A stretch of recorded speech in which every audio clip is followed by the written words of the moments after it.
So, hello and welcome to our Helping Your Child or your kids to Navigate Big Feelings clinic.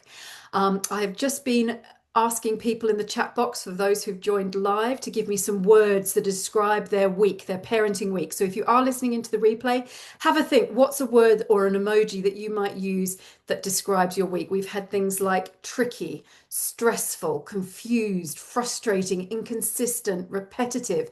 Are these some of those words that would be ones for you if you were going to tell me how your parenting week has gone?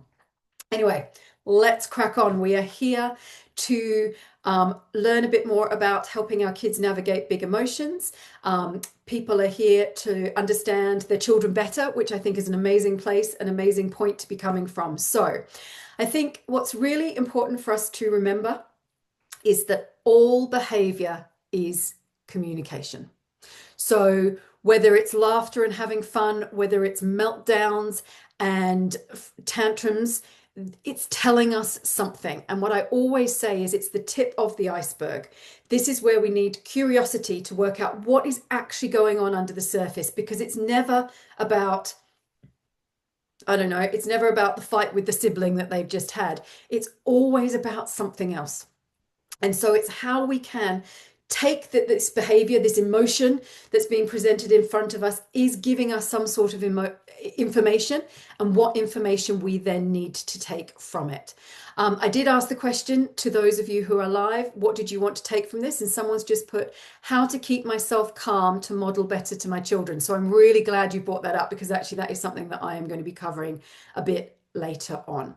So we are first of all thinking, behavior is communication. Excellent. I've dealt with a meltdown, an eye roll, a tantrum. I'm refusing to get up. I've dealt with all of that, and it's not even, what's the time? Well, probably by the time that happened, it wasn't even 8 o'clock in the morning. And so what can we do about it? We know that it's the tip of the iceberg. We know we've got to have curiosity. But I want you to be thinking about your child's brain. Because your child, when they are experiencing these big emotions, they are not coming from their thinking brain. So here is my brain model. Love my brain model. So your thinking brain is this frontal cortex part. You know, it's the logical part, the thing that can think rationally. That is your thinking brain. Your survival brain, your emotional brain, is right down here at your brainstem, sort of down here at the bottom, going down into your neck. And that is called your primitive brain. It's called your survival brain. It can be even called the parasympathetic nervous system. It's where you are coming, or your child is coming from, their fight, flight, or freeze response. So have a think about when you were triggered last by your child, or something that you've dealt with recently, perhaps that was really, really stressful that your child was coming at you with. Where were they? Were they in their thinking brain, or were they down here in their primitive brain? Were they fighting? Whether it was words, whether it was physically, whether it was just rolling around on the floor.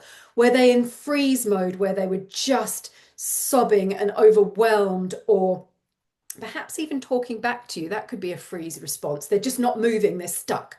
Or are they in fight, flight, flight? Have they run away? Have they tried to get themselves out of the situation? Are they removing themselves? Because this survival brain is really, well, it was there in caveman times when it was trying to keep us safe from saber-toothed tigers.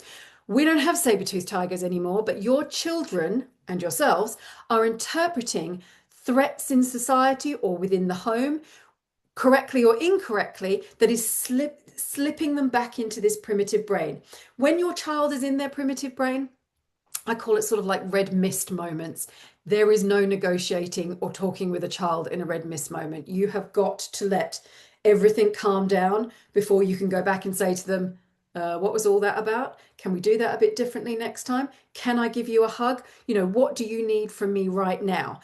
But we need to get them back into their thinking brain. And one of the ways, well, there's 3 ways you can do that with the 3 P's. So it's positive interaction, positive thinking, and positive activity. Now, I would say if you are encouraging a child, even a 3-year-old or a teenager, to try and get into their positive thinking brain, and to be thinking great things while they're in this red mist moment, you're likely to incur a bigger explosion. Something else is going to come out. And so I would say that's probably one to save off until things have calmed down a bit. But you can certainly do a positive activity, whether that is just offering connection. I'm just going to sit with you until you feel calmer. I'm going to be in the kitchen, and when you feel ready, you come and find me. Let's go and jump on the trampoline to try and get some of those big feelings out of our body. Whatever that activity is, it could simply be going, tell me about that TV show you were watching last night. I thought Peppa Pig was being really silly when she was jumping in puddles, or something more age appropriate. But it's trying to do something that gets them back up into their thinking brain, where we can talk and rationalize with our children. So, and I think the other thing here that you need to give yourself a pat on the back for is big feelings in your home is actually a really good sign that your child feels the safest in your company and within the walls that you have created for them within your family environment, whatever that might look like for you. So it really is a pat on the back moment, even though it's not a pat on the back moment, because you're dealing with it and you've been triggered and tempers are running high and stress levels are through the roof and all the rest of it. Somewhere where you calm down again, just do give yourself a pat on the back and say, actually, my child feels really safe to be themselves and to show me ways that I can help them when they're feeling these big feelings. So for those of you who don't know me, I'm Anissa Lewis. I'm a positive parenting coach. I'm also a mum to an amazing 17-year-old. And in fact, just before this call, I was texting her with all of some of the tips and tricks that I'm going to be talking to you about today, trying to calm her down over a lesson that wasn't going particularly well, and she was feeling very overwhelmed and highly anxious. So I'm certainly living the dream with you. My background is teaching and education. I was in the education sector for 20 something years before I started my business. And now what I do is I empower parents, I help parents, I hold their hand through the rocky parts, and I help you raise confident and happy children no matter what's going on for you. So if I can help with that, please, please do reach out.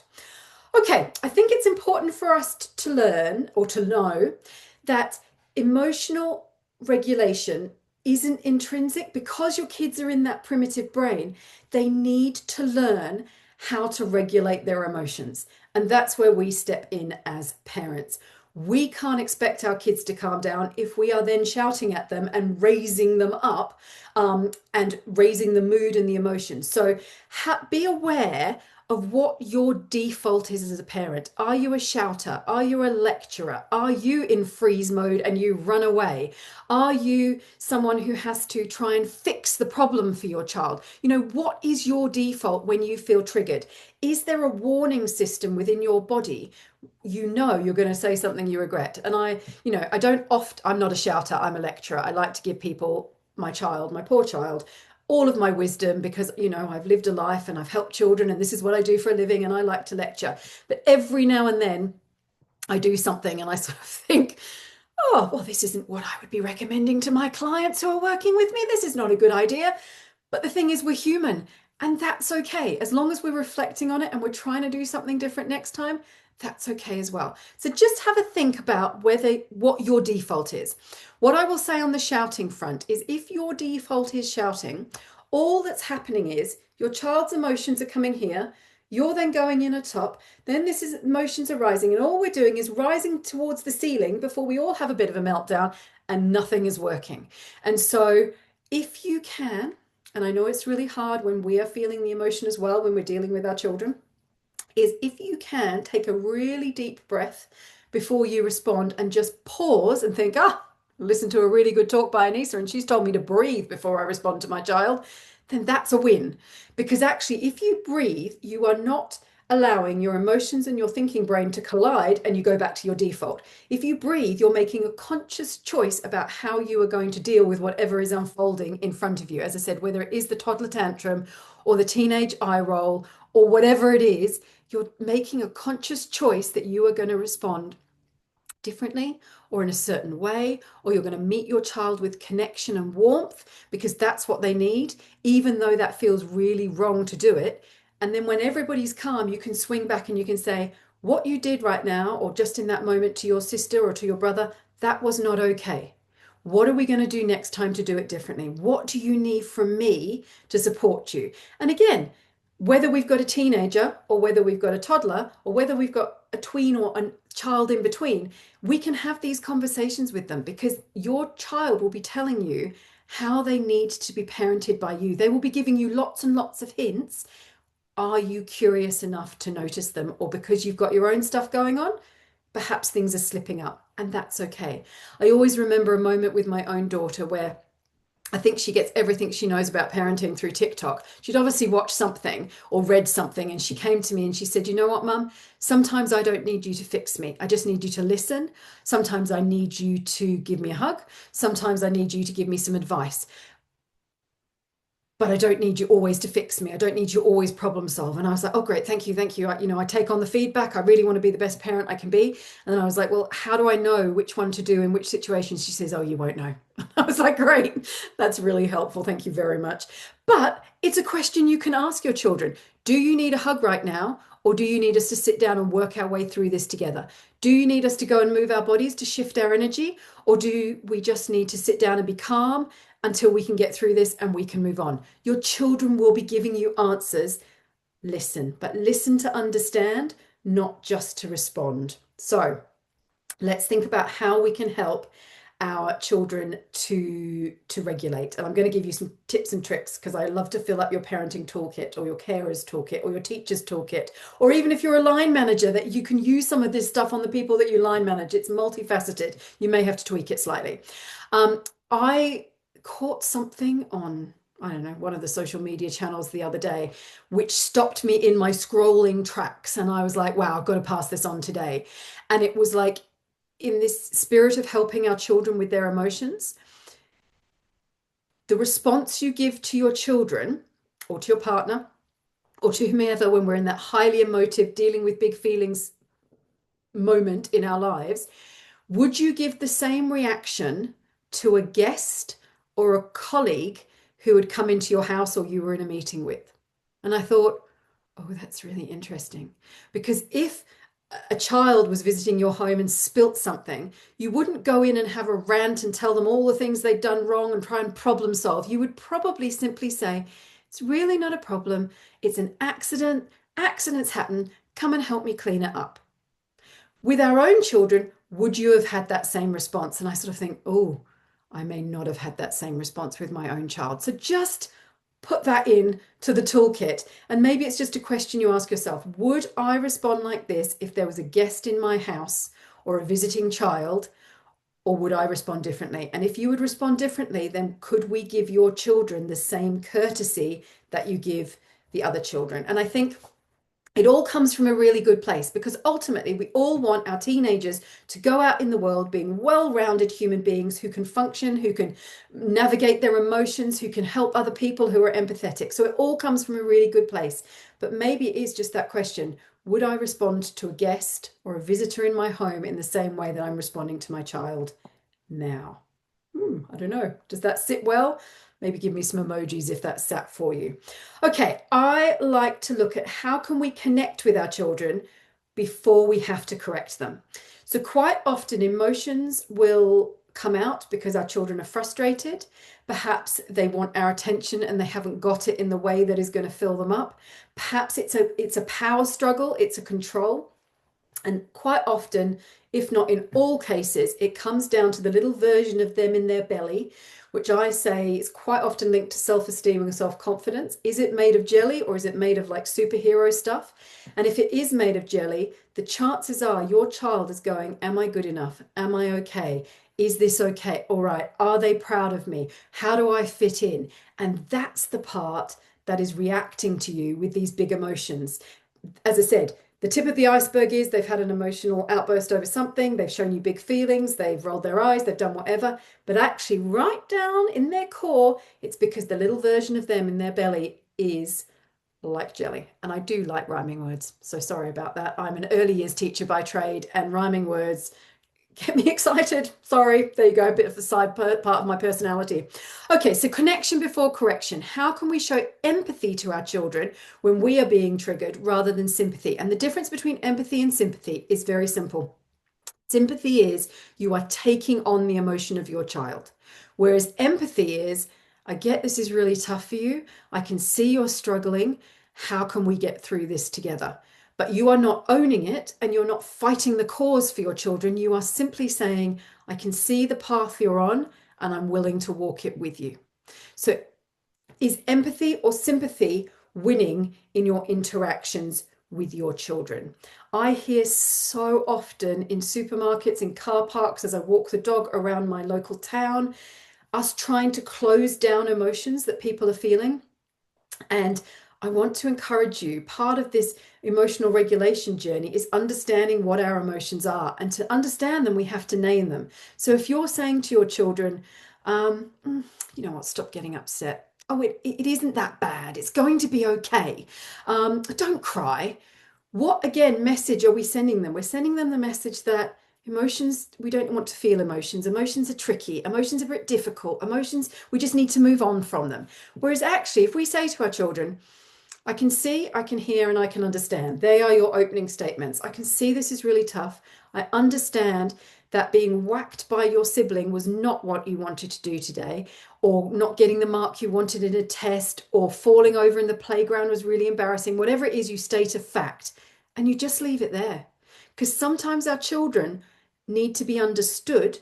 We need to name the emotions so that they can understand them better, so that they can then move on with the emotion rather than shutting it down.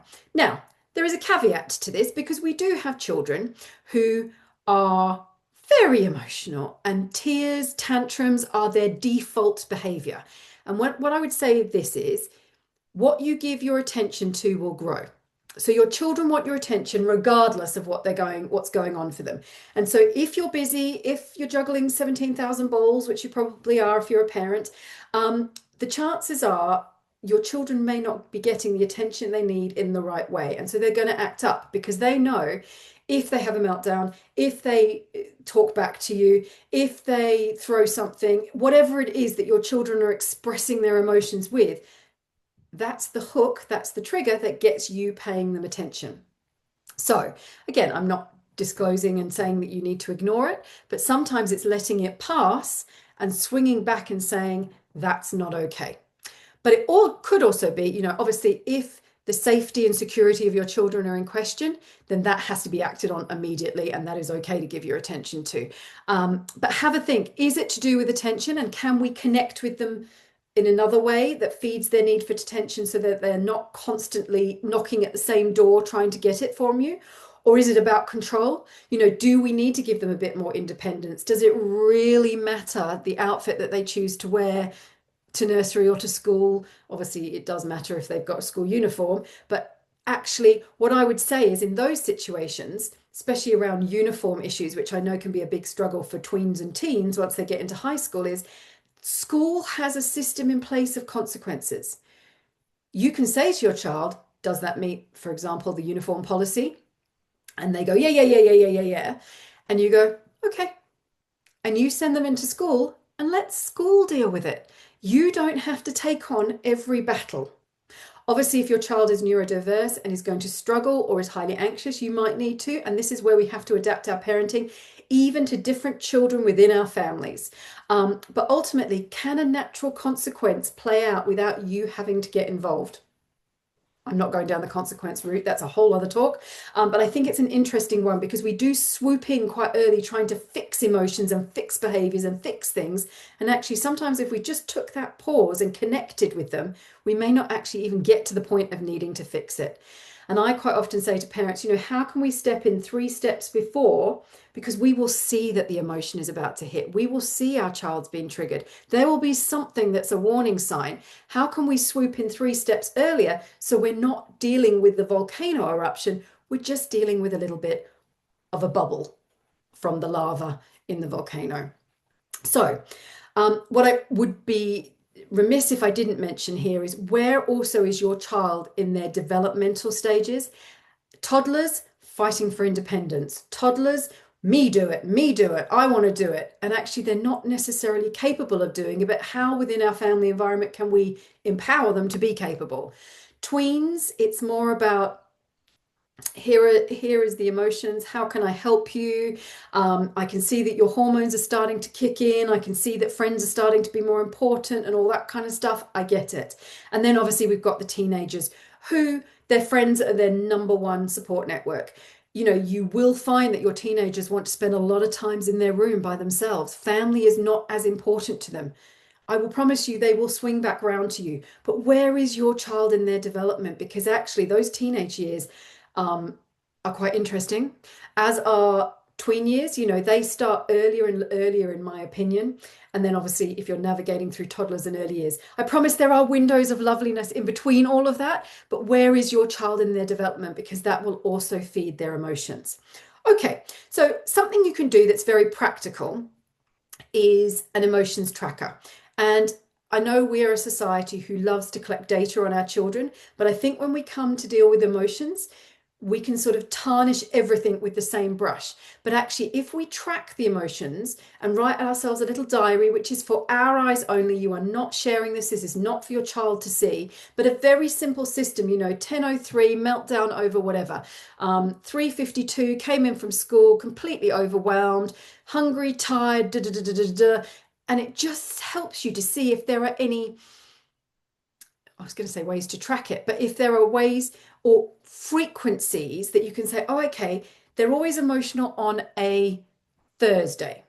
Now, in fact, I was working with a child last week and they said they had very wobbly, you know, very honest about it. I had very wobbly mornings on Tuesday, no, on Thursday and Friday. And I was like, oh, what was that about?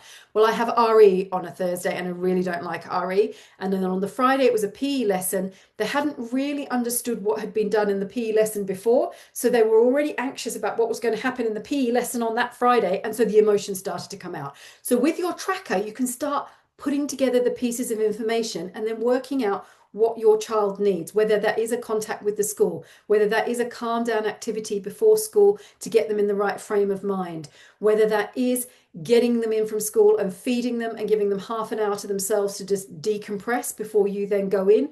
What is it that your child needs? Go in with some data and some information which can help you. Um, let's think about when they're in the moment. You know, obviously, we don't want them to be experiencing these big emotions, but they do. And so it's things like, you know, name me 5 things you can see, 3 things you can smell, something you can touch. Find me 2 red things in the environment. Obviously, pick a color of stuff that you can see around you, because what it does is, again, it shifts the brain. It makes them move into something else. Um, Something else is physical movement. So I quite often say to people whose children are really experiencing big emotions, get them out on the trampoline. Say, you know what, we're just going to go out and get some fresh air. I'm going to walk the dog. We're going to walk around the block. We're going to go for a run. We're going to get our bikes out. Whatever it is, physically move. It could be that you could use like a wobble cushion, which they can stand on. So this is like, I use this for kids to sit on or to put their feet on so that they're always getting feedback. But that's quite a nice thing because then they stand on it and they have to wobble. And then what they're doing here is they're being mindful. They're being in the moment. I love trying to problem solve with our kids. So again, once they've calmed down from those big emotions, we can say to them, you know, open-ended questions. What was all that about? Gosh, that took me by surprise. Did it take you by surprise? How can we do this a bit differently next time you're feeling those big emotions? What would you like from me? Would you just like me to offer you a hug? Do you just need me to sit here? Do you need me to leave you alone? What do you need from me in this situation? Another one, a tool I love, is about perspective. So your child's had whatever their big emotion is, their big feeling is, their big reaction is. And even sometimes it can be just a little one that's put your nose out of joint and thought, gosh, where did that come from? I didn't expect that. And it's about perspective. And you say to them, you know, will this thing, whatever it is, matter in 5 minutes' time? Chances are it probably will. Will it matter in 5 hours' time? Well, depending on when they've had the big feeling, it might be bedtime. So actually, it might not matter. But if it happened in the morning, then the chances are it might matter in 5 hours' time.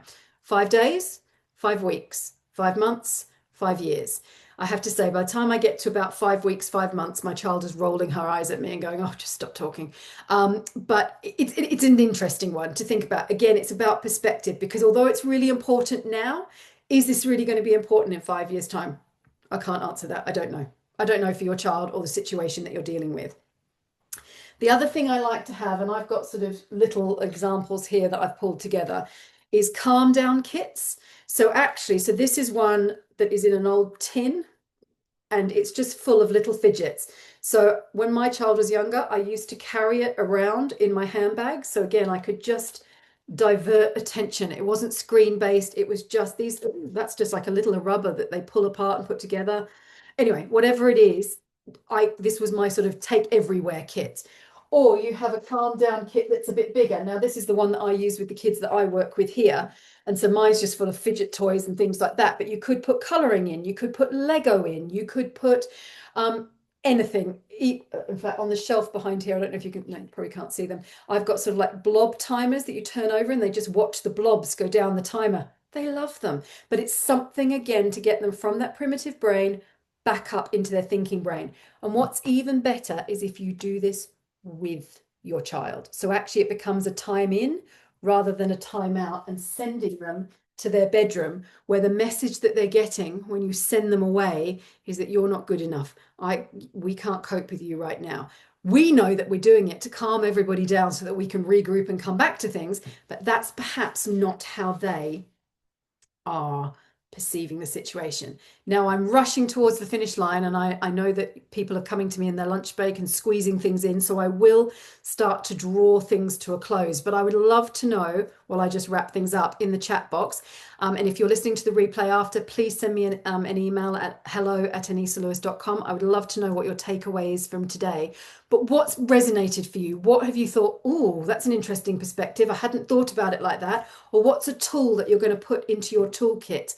Or what's something that you think, next time my child has a meltdown, this is what I'm going to be trying. I say we have just touched the tip of what we can talk about and where we can dive in with emotions. And this really is a sort of a, what can you take from it? What is going to work for your families? I don't know, because I'm not in your families working with you, but there will be something from today that has resonated for you that you're going to take away. So pop them into the chat box or ping me an email. Where I want to go is, I just want to say is, you can't pour from an empty cup. So if you are not doing okay, if you are feeling overwhelmed by your children, with life, with stresses that are coming to you from all different directions, with festive season coming up, with navigating half term, if you're juggling half term at the moment, you have to actually prioritize you, which is counterintuitive because we pour everything into our children. But you have to take some time for you, whether that is simply going to the bathroom alone and closing the door and having some quiet time, or whether that is taking yourself out for a run, joining a choir because you love singing and that's your regular commitment in your week. Do something that fills you up, because when you are full or fuller, you are going to parent from a different place than when you are running on empty. So that's sort of where I wanted to stop. We've got a few things of takeaways so far. Please don't be shy, people. Put some things into the box, into the chat box, if you have got some takeaways from today. So we've got the 3Ps, so that reminder of the positive thinking, positive activity, or positive interactions, and to take a breath and to try not to fix immediately. Another breath one there. So yeah, there are lots of takeaways. You will get the replay sent out to you. I do like to talk fast, so you are most welcome, if you can put up with my dulcet Australian tones even more, to listen to the replay again and maybe write down some more notes of some things that you found interesting or something that you want to try. If you feel that you would like some extra support with your child and their emotions, then I do offer a free chat, which you're very welcome to book in, to see how I can help you, or how maybe there's a quick fix that I can think of in the moment that might help you and your families. There are many ways to work with me. There are many price points, from send me a question and I'll send you a voice note back, to full-on coaching packages. So if I can help you, please do reach out. I will send some information about how to do that in the follow-up email. Next month's clinic is all about friendships and how to help your children navigate the tricky, the smooth, and everything in between when it comes to friendships. And in December, we're looking at parent well-being, which is really, really important to me. I want to help parents to feel good about being parents and about being themselves. So that is for December. So please, you are welcome to choose one of those, all of those, sign up for any of those that appeal to you. So thank you for listening today. Thank you for tuning in. You are most welcome to share the recording with anybody, or pass it on to friends, colleagues, if you are working, maybe in your well-being team and all those kind of stuff, because I do work with corporates. But thank you very much.